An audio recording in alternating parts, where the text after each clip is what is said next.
Okay, now let's come to the questions. Yeah, can you explain?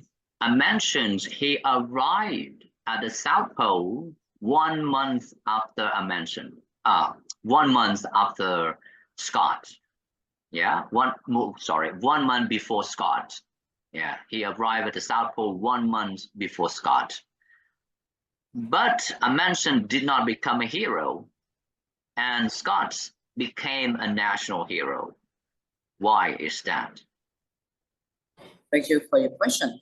It is because Amundsen did not make a complete study about Antarctica, but Scott also made the study about Antarctica on his way to the pole. So this is why Scott became a hero and Amundsen did not. Can you explain what is a complete scientific study that Scott made? Thank you for your question. The way that Scott do a complete scientific study is he gathered information about the weather, the climate, and also made map of the Antarctica. That is a complete. He also have to gather information about the animal, and the items, the people in that place. Okay, yeah. And then next question is, when he arrived in a place about 260 kilometers from the South Pole, Scott decided to send all but 4 to the base camp. And why? Can you guess his idea why he made that decision? Why did he make that decision? Just to go only 4 and then send all back to the base camp.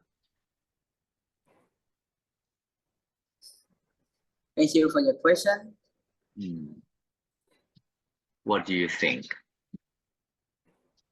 What does he want? Why he do like that? Because he doesn't want other men to reach the South Pole, because his goal is to be the first person to reach the South Pole.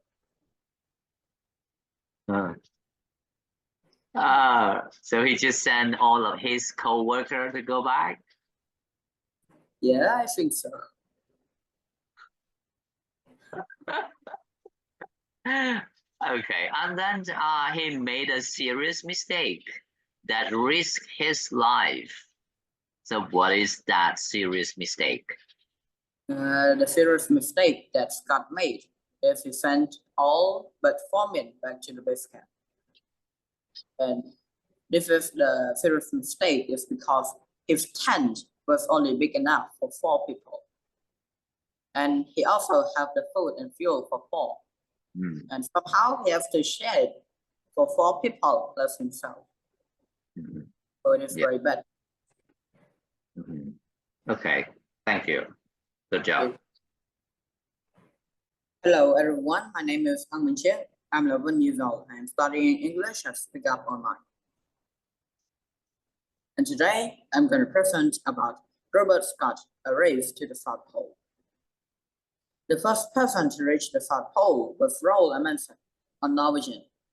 Robert Scott, who was English, arrived a month after Amundsen and died on the return journey to his ship. Yet, strangely enough, Scott became a hero, but Amundsen did not. Captain Robert Scott, 1868 to 1912, was an officer in the English Navy from 1901 to 1904. He led an expedition to Antarctica for a British scientific organization called the Royal Geographical Society. His group traveled farther south than anyone had ever done. He gathered information on rocks, weather, climate, and made maps of Antarctica. When he returned to England, he was a national hero. A few years later, Scott decided to organize another expedition. He said he wanted to make a complete scientific study about Antarctica, but his real goal was to be the first person at the South Pole. He took 3 doctors, several scientists, and a number of other men with him. Scott's group sailed on a ship named the Terra Nova. When they reached Australia, they learned that Amundsen was also in his way to the pole. Amundsen and Scott were very different from each other. They made careful plans. Amundsen planned everything carefully. He took sled and dog teams after great Arctic explorer did. Scott took ponies and a few dogs, and he planned to have his men pull the sleds for themselves for most of the trip. On earlier expedition, as some dogs become weak, the men kill them for food for themselves and other dogs. Amundsen did it too, and it helped him reach the pole, but later people called him dog eater. Scott would not eat his dog, and this was one reason he died on this expedition. Mm-hmm. There were other differences between the 2 expeditions. Amundsen sailed 100 kilometers closer to the pole, and Scott also had the bad luck of having extremely bad weather, days of blizzard, and strong wind. It was often minus 40 degrees Celsius. Scott and his men built a base camp near the ocean edge and spent the winter there. They used sleds to carry a ton of supplies. When spring came, a few of the men started ahead of others with motorized sleds. After only a few days, the motorized sled broke down. Yes. A few days later, Scott started for the 1-ton depot.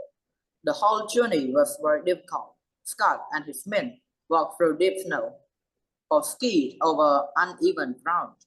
The climate was not good for the ponies, and they all died. There were frequent snowstorms. Sometimes the blizzard kept them in their tent for several days. When Scott was 260 kilometers from the pole, he sent all but 4 men back to the base camp. This was one of his most serious mistakes. His tent was big enough for only 4 people, and somehow he had to share the food and fuel for 4 people plus himself. And 1 man left his skis, and they slowed down the whole group. On January 17, 1912, Scott and his men reached the pole, but only to find a tent and a Norwegian flag. They are not the first people to reach the pole. They have lost the race. The next day, they started the 1,300 kilometers back. The trip back was more difficult than the trip to the pole. They become weak from hunger. At times, the whiteness everywhere made them blind. Their fingers and toes began to freeze. 2 of the men fell and injured themselves. They have no fuel to keep warm in their tent. They become exhausted. Finally, 1 man died. Then another becomes so weak.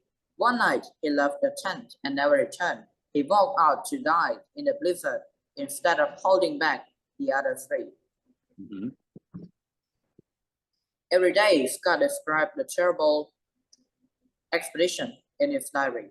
On March 21, the 3 remaining men were only 20 kilometers from the 1-ton depot. but another blizzard kept them in their tent.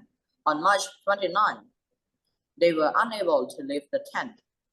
On that day, Scott wrote his last word in his diary. A search party found the three bodies. 8 months later, they also found Scott's very excellent photograph and letters to take back to England.